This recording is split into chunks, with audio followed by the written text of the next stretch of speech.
자, 안녕하세요 여러분. 마트리 탐정 사무실에 찾아오신 여러분들 반갑습니다. GSAT, NCS 문제 해결 능력계 명탐정 복지훈입니다. 지난 시간에 서교공 같이 한번 정리해봤어요. 서교공 그러면 아무래도 이제 서울 안에서 이렇게 다 근무도 하고 해서 많이 이제 선호도 하시는 그런 공기업 중에 하나고, 그리고 문제 유형이 많이 바뀌고 있어가지고 적응도 많이 해야 되는 그런 공기업 중에 하나입니다. 잘 정리하셔가지고 좋은 결과 얻으시기 바라고. 저도 지하철 안 타는 거 아니거든요. 당연히 지하철 타고 오다 가다 할 때 혹시라도 만나면 인사하실 거면 하시고 인사 안 하실 거면 안 하시는 게 좋아요. 가끔가다 만나 뵈면 인사를 이러고 안 하시는 경우가 많은데 서로 이렇게 만나면 기분 좋잖아요. 그래서 뭐 인사하시면 좋겠다는 생각도 드네요. 하여튼 그렇고요.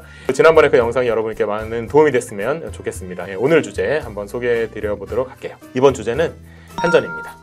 한전도 뭐 여러분들께서 거의 뭐 공기업의 삼성이다라고 말할 정도로 많은 분들이 관심 있어 하는 그런 기업 중에 하나죠. 많은 분들이 또 이제 일단 NCS에 한전 거 한번 일단 봐봐 이렇게 얘기할 정도로 되게 전형적인 문제 유형 중에 하나이기도 합니다. 물론 공기업이라고 하는 곳이 어디가 그 문제를 출제하느냐에 따라서 약간 성향이 달라지긴 하지만 한전이 갖고 있는 그 성향, 이것을 크게 변화시키지는 않는 것 같아요. 지난번에도 그런 비슷한 얘기들 말씀드렸죠. 한전이 어떻게 보면 거의 바이블 같은 느낌도 들기도 합니다. 자, 오늘은 해커스에 나온 교재 일부 문제풀이 좀 해볼 거예요. 한전 봉투 모의고사에서 세 문제 한번 가져와 봤습니다. 이 내용 같이 한번 풀어보면서 이번 사건 한번 더 완벽하게 해결해 보도록 하겠습니다. 오늘도 저만 믿고 한번 따라와 보세요. 오늘 문제 보고 오시죠.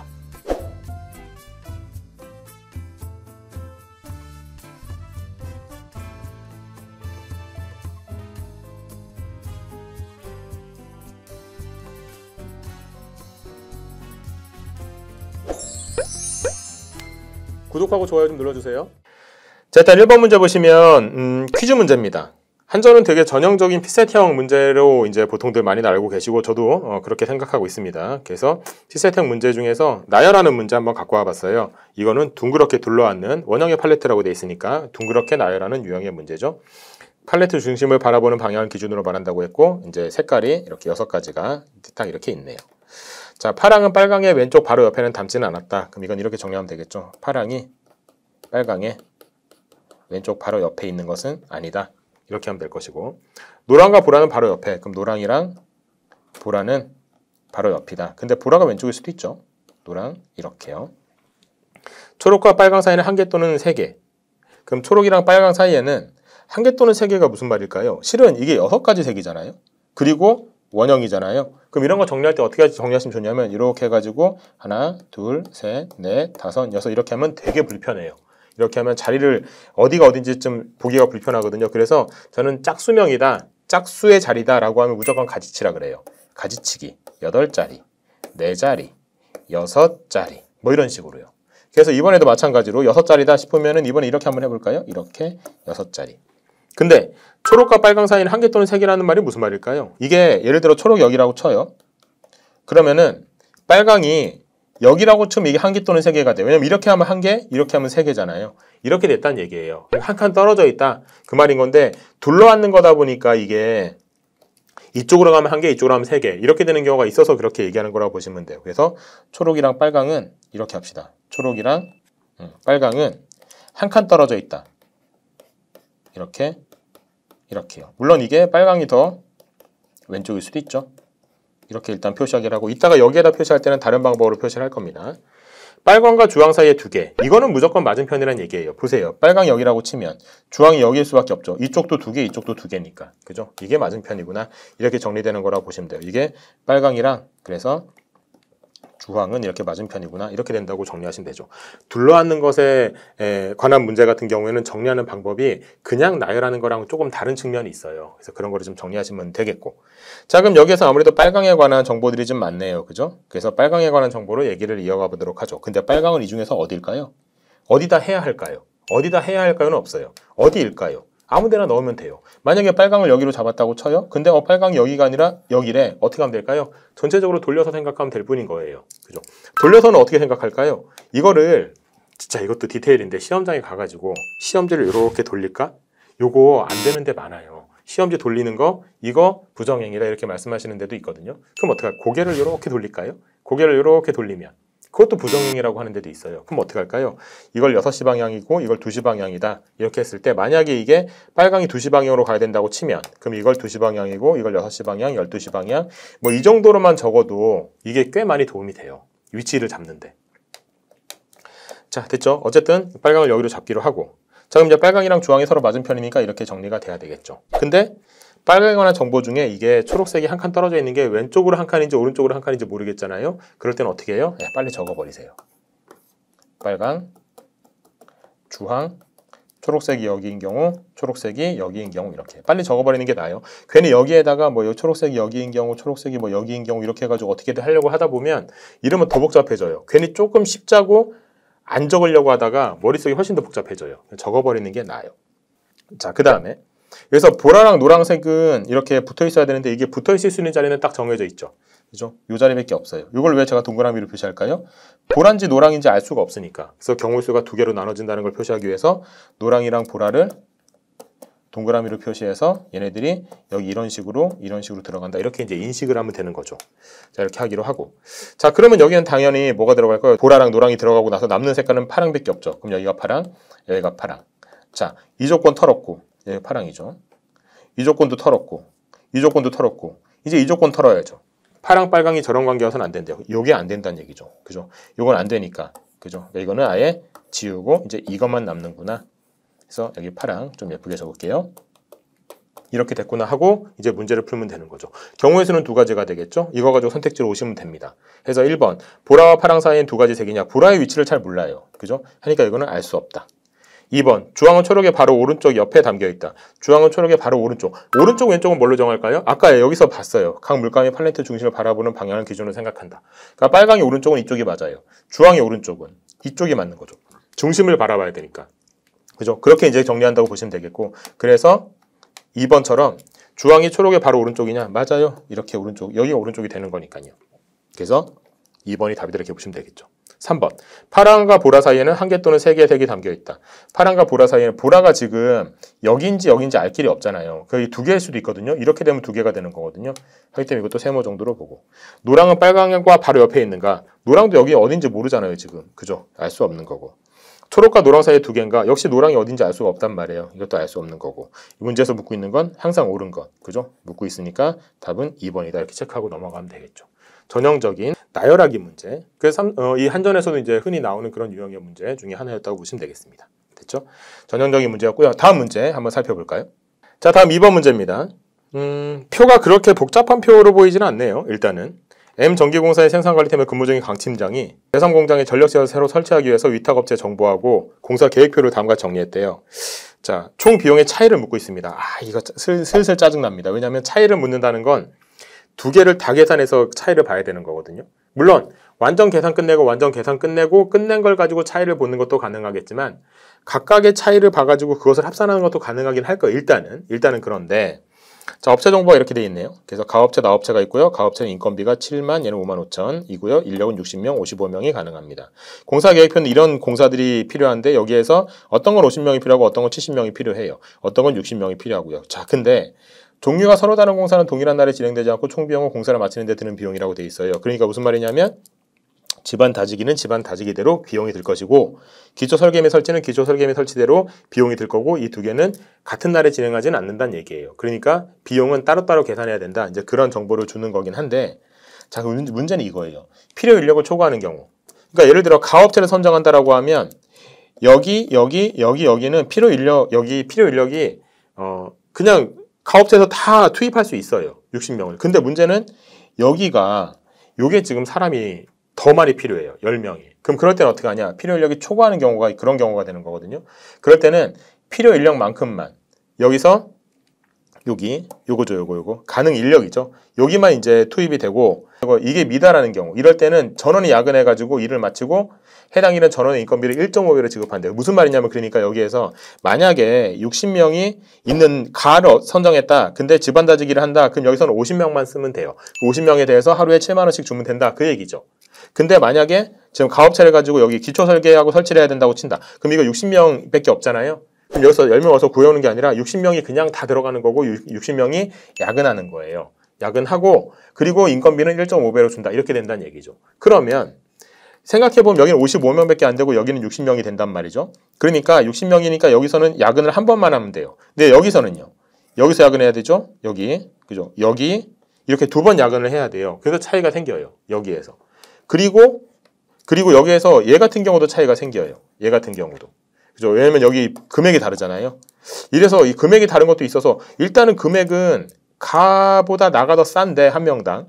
근데 얘는 야근해야 되는 일자가 더 많아서 이게 좀 불편할 수 있겠는데 이런 생각이 들 수도 있거든요. 자, 그런데 어쨌든 간에 여기선 비용의 차이를 묻고 있고 계산을 하긴 해야 되잖아요. 자, 그래서 이제 하나씩 보려고 하는데 일단 가 같은 경우에는 7만 원이고 이게 60명이 가능하고 나 같은 경우에는 이게 5만 5천 원이고 5.5만이라고 할게요. 5.5만 그리고 55명이 가능하죠. 이렇게 되죠. 자, 그러면 집안 다지기부터 볼까요? 집안 다지기 가 같은 경우 얼마가 되냐면 7만에다가 그죠? 한 사람당 7만이니까 그 50명이 필요하니까 50명이고 그죠? 이렇게 필요해요. 그리고 얘 같은 경우는 총 일수가 4일 있잖아요. 그럼 4일 이렇게 필요하구나. 이게 집안 다지기 할 때 가에서의 비용이에요. 그럼 나는 어떻게 될까요? 나는 현재 지금 55명이니까 여기서 50명 다 끌어다 올 수 있어요. 그죠? 여기서 5만 5천 원이니까 5.5에다가 곱하기 이건 이제 만 단위가 생략됐다고 합시다. 여기서도 만 단위는 빼고 적읍시다. 아예 그냥 다 통일하기 위해서. 그 다음에 여기서 이제 50명을 투입해야 되고 4일 이렇게 되겠죠. 자, 그래서 얘하고 얘하고의 차이는 할만해요. 왜냐하면 이거 두 개 합하면 200, 곱하면 200이죠. 근데 7하고 5.5의 차이가 1.5잖아요. 그럼 1.5 곱하기 200 이렇게 돼서 얘는 300이구나. 이렇게 이제 계산하는 건 할만합니다. 일단 얘는 그렇다는 얘기예요. 자, 근데 이것만 계산해서 될 일이 아니잖아요. 우리는 기초 설계, 그 다음에 구조물, 그 다음에 시운전, 보안 이렇게 해가지고 얘네들까지 다 계산을 해야 되거든요. 일단 적을게요. 기초 설계 같은 경우는 70명입니다. 여기는. 그러니까 여기는 양쪽 다 야근해야 돼요. 지금. 얘는 7 곱하기 집어넣을 수 있는 60명 다 집어넣고 그 다음에 3일 동안 하긴 해야 되는데 여기다가 1.5로 곱해야 되는 그런 상황이고요. 그죠?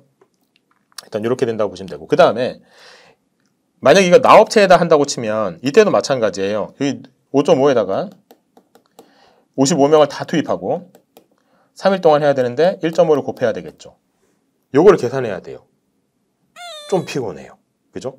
그나마 여기가 통일되는 건 알겠는데 요게 420인 건 알겠는데 얘는 계산하는 게 조금 피곤하네요. 근데 일단 그런가 보다. 어차피 우리 이것만 해서 끝날 게 아니니까 나머지도 좀 볼까요? 자, 구조. 물 설계 및 설치가 되는 건데 여기서는 가업체는 이거는 얘는 그 야근을 안 해요. 7 곱하기 60 곱하기 전체 5일이니까 5만 곱하면 돼요. 그죠? 근데 나업체는 이거 야근해야 돼요. 지금 55명으로는 60명 다 채워줄 수가 없거든요. 그죠? 그러니까 5.5 곱하기 55 곱하기 이번엔 5일이죠. 5 곱하기 1.5 이렇게 되는 상황이고요. 자, 시운전 45명이니까 이거는 어디도 야근하지 않습니다. 여기 둘 다 야근하지 않죠. 제가 7 곱하기 45명 투입되고 이틀 동안 합니다. 얘는 5.5 곱하기 이제 5만 5천 원을 말하는 거예요. 그 다음에 45명이 투입되고 그리고 2일을 곱합니다. 자, 보안 정리 작업 마찬가지로 얘도 야근하지 않습니다. 그죠? 보면은 다 55명, 둘 다 55명을 채워줄 수 있는 그런 상황이니까 그래서 가는 7 곱하기 55 곱하기 7일 이거 계산해 줘야 되고 그 다음에 나 같은 경우에는요 얘는 5.5 곱하기 야근 안 하죠? 55 곱하기 7일 이렇게 계산하면 되죠. 자, 이거를 이제 비교를 해보려고 하니 하나씩 비교하는 건 여기선 됐었는데 여기 약간 피곤하고 여기는 거의 괴롭고 얘도 만만치는 않아요. 지금. 그죠? 얘도 뭐 90 곱하기 여기에도 90 곱하기 뭐 1.5 이렇게 하면 되긴 하는데 다 만만치는 않아요. 자, 그래서 그냥 이걸 통째를 더해볼까? 라고 봤더니 얘도 별로 만만치가 않아요. 그죠? 뭐 7 곱하는 건 알겠는데 그 뒤에 얘는 200, 얘는 180 곱하기 1.5, 여기는 200, 얘는 180 곱하기 1.5, 얘는 300, 얘는 900, 90, 그죠? 얘는 뭐 다시 35, 35니까 이것도 계산해야 되고 그런 상황이란 말이죠. 근데 다 합하는 걸로 그 마음 먹어보자라고 했을 때에도 요쪽 다 합하는 것도 이것도 만만치 않은 상황이에요. 자, 근데 이거 계산하면 어떻게 되냐면 가 같은 경우에는 87, 150, 000 이렇게 되고요.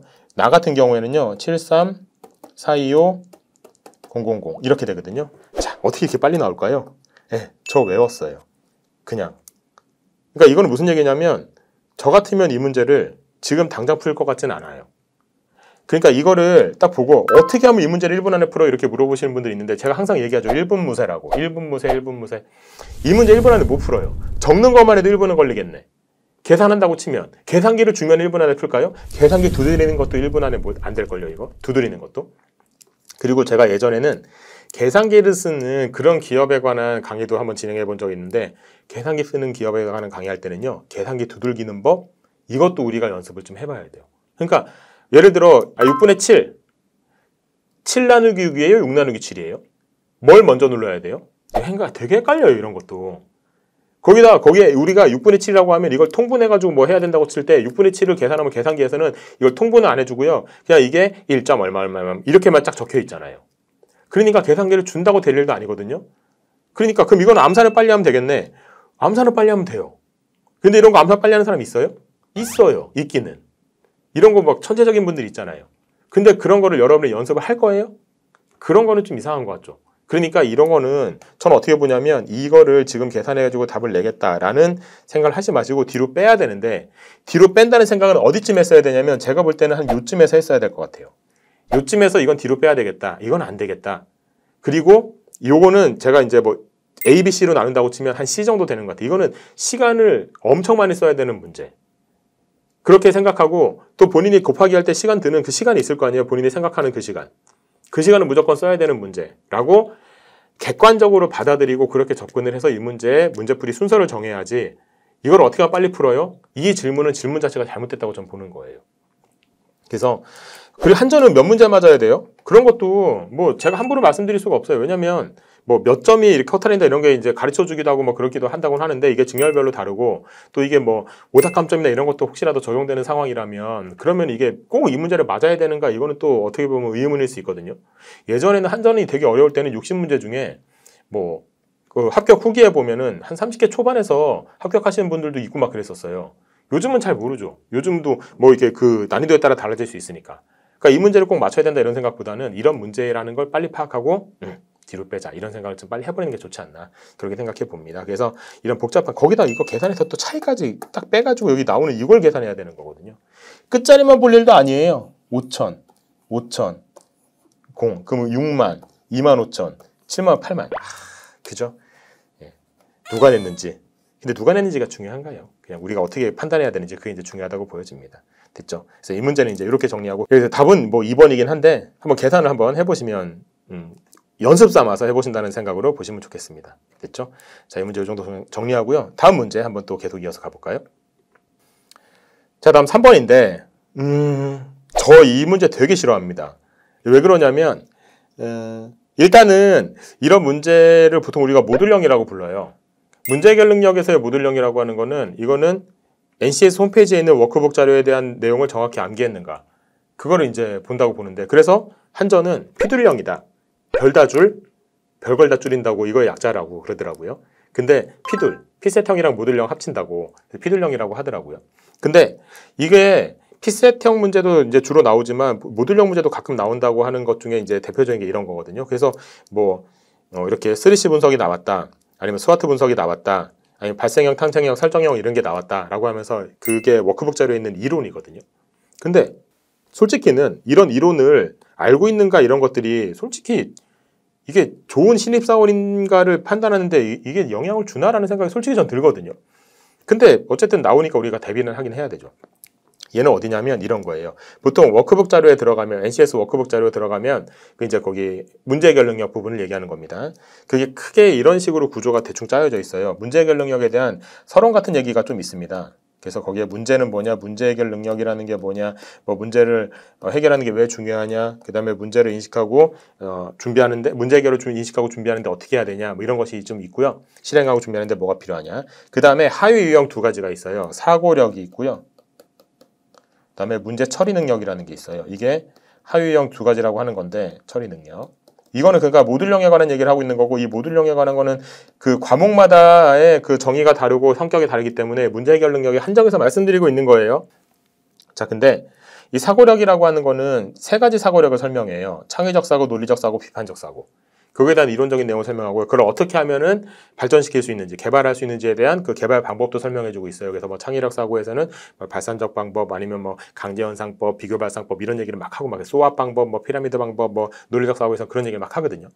그 다음에 문제 처리 능력은 이게 5가지의 문제 처리 과정을 목차로 좀 설정해놨어요. 그 문제를 인식하고, 2번째 문제를 도출하고, 3번째 원인을 분석하고, 4번째 해결안을 개발한 다음에 5번째 이걸 실행하고 평가한다. 이렇게요. 자, 근데 이거를 쭉 뼈대를 이렇게 잡아드렸는데, 여기 나와 있는 이게 3C 기법 있잖아요. 이거는 뭐냐면 문제 처리 능력에서 첫 번째 문제를 인식하는 과정인데, 문제를 인식하는 과정 중에서는 우리가 어떤 환경에 처해 있는지를 알아야 되는 그 환경 분석이 첫 번째 절차로 이제 나타나는데 그 절차에서 하는 기법 중에 대표적인 두 가지가 3C 분석이 있고 스와트 분석이 있어요. 이거는 왜 이게 대표적인 두 가지냐면 이 두 가지가 워크북 자료에 있는 두 가지니까. 그래서 이 두 가지라고 하는 거예요. 이거 말고 다른 여러 가지 환경을 분석하는 기법들은 있을 겁니다. 근데 그거는 워크북 자료에 없으니까 우리가 그것까지 알 수는 없는 거고 일단 이 두 가지가 있는데 그래서 뭐 이번에 3C 분석이 중요해, 이번에 스와트 분석이 중요해, 뭐 이런 게 중요한 게 아니라 이런 이론적인 내용을 여러분이 알고 있는가 그거를 이제 묻는 내용이라고 보시면 돼요. 그런데 보시면 알지만 여기 있는 내용이 3C 분석을 외웠냐라고 묻는 건 아니죠. 그냥 여기에 쭉 이렇게 나와 있거든요. 3D 분석이 뭔지에 대한 걸 설명을 해준단 말이죠. 그래서 이거를 여기 뒤에 있는 기억, 니은, 디귿에 적용해가지고 어디에 뭐가 맞는지를 갖다 붙이면 되는 것이기 때문에 그래서 아예 그냥 외워야 되는 그런 성격은 좀 띄고 있지는 않긴 해요. 그렇지만 그걸 한번 본 것과 보지 않은 것의 차이는 분명히 크다는 점에서 이거는 모듈형 문제라고 보시면 되겠고 그 워크북 자료를 한 번쯤은 여러분들께서 확인을 하시는 게 필요합니다. 자, 그러면 이제 내용을 좀 볼까요? 3C 분석이라는 건 뭐냐면 이라고 하면서 이제 설명을 해주고 있습니다. 문제 해결 과정에서 해결해야 될 문제를 인식하고 문제 인식 과정인 거죠. 전체 문제를 파악해서 우선순위를 결정하기 위해서 가장 먼저 고려할 점 환경을 분석하는 거다. 첫 번째 절차거든요. 이게 비즈니스 시스템상의 거시적 환경 구성을 말하는데 주로 사용하는 기법 중에 하나가 여기서 3C 분석이라고 설명하고 있죠. 세 가지 C를 분석하는 거예요. 그렇죠? 그래서 컴퍼니, 컴페티터, 그 다음에 커스터머. 제 영어 발음이 좀 그렇게 좋지 않아요. 자, 이렇게 세 가지가 있는데 이제 자사, 경쟁사, 고객이거든요. 자사는 지금 어떤 상황인가, 경쟁사는 지금 어떻게 대비하고 있는가, 고객의 뭐 수요는 뭐냐 이런 거를 이제 분석하는 거라 보시면 돼요. 그래서 이거를 자사 분석 같은 경우에는 처음에 자사가 세운 달성 목표, 현상간의 차이는 없는지 분석하는 거.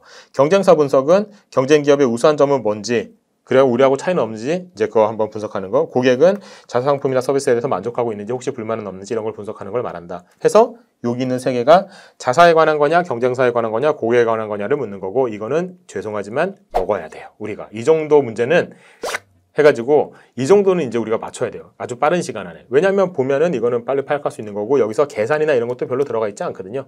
그죠? 먹으면 되는 겁니다.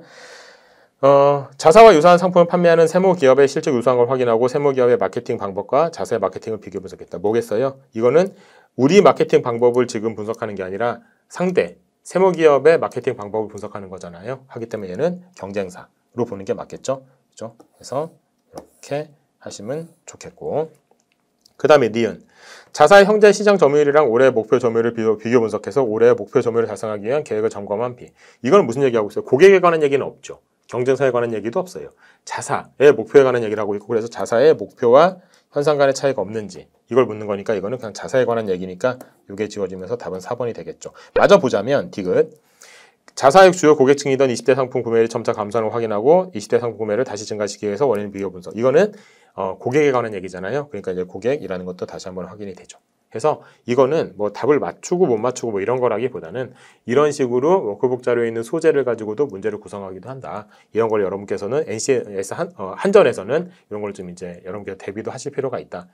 지난번에도 확실히 이제 뭐 발생형, 설정형, 탐색형 이런 거에 관한 얘기가 나왔다고 하니까 그건 어디냐면 실은 이 발생형 문제, 탐색형 이 문제라는 것에 대한 어떤 이론적인 내용, 그래서 문제를 분석하는 데 있어서 업무 수행 과정에서는 어떤 문제가 있는가, 그래서 현재 문제, 그러니까 뭐 무슨 발생형 문제, 탐색형 문제, 뭐 미래형 문제, 뭐 설정형 문제, 뭐 여러 가지 이름으로 부르는 그런 분류 방법이 있거든요. 그거에 대한 내용이었거든요. 여기 있었던 내용이었기 때문에 이것도 마찬가지로 워크북 자료에 있었던 내용이라고 보시면 되겠어요. 그것과 관련해서 다른 워크북 자료에 있는 내용도 같이 한번 공부해 보셨다 이렇게 보시면 되겠습니다. 답은 4번으로 정리를 할게요. 구독하고 좋아요 좀 눌러주세요. 자, 오늘 한국전력공사 한전 대비 문제풀이 한번 해봤어요. 어떠셨나요? 어떤 문제는 이거는 진짜 이런 문제가 나와도 되나 싶을 정도로 너무 까다로운 것도 있었고 어떤 문제는 그래 이게 전형적인 문제구나 라는 것도 있었고 이게 암기하는 것도 있구나 라는 것도 좀 있었어요. 저번에도 말씀드렸지만 오늘 풀이 진행한 문제 외에도 우리 홈페이지에 보시면은 유익한 강의 많아요. 그리고 이런 교재들 문제 풀어놓은 거 많아요. 그래서 여러분들한테 분명히 도움이 될 수 있을 겁니다. 실력 점검을 위해서 무료로 이제 해볼 수 있는 이벤트도 있어요. 그래서 들어가셔서 많은 도움을 좀 받아보셨으면 좋겠어요. 한 번 보고 넘기면 안 됩니다. 꼭 복습하셔가지고 여러분 걸로 꼭 만드셔야 됩니다. 궁금하신 점 있으시면 댓글로 의뢰해 주시고요. 꼼꼼히 읽어보고 같이 문제 해결해 드릴게요. 유튜브잖아요. 구독, 좋아요, 알림 설정 해주시면 저희한테 다 도움이 됩니다. 여러분한테도 도움이 될 겁니다. 그래서 꼭 받아볼 수 있으니까 꼭 해주시면 좋겠고요. 오늘 맞추리는 여기까지입니다. 우리 다음 시간에 꼭 뵙도록 하겠습니다. 오늘도 수고하셨습니다.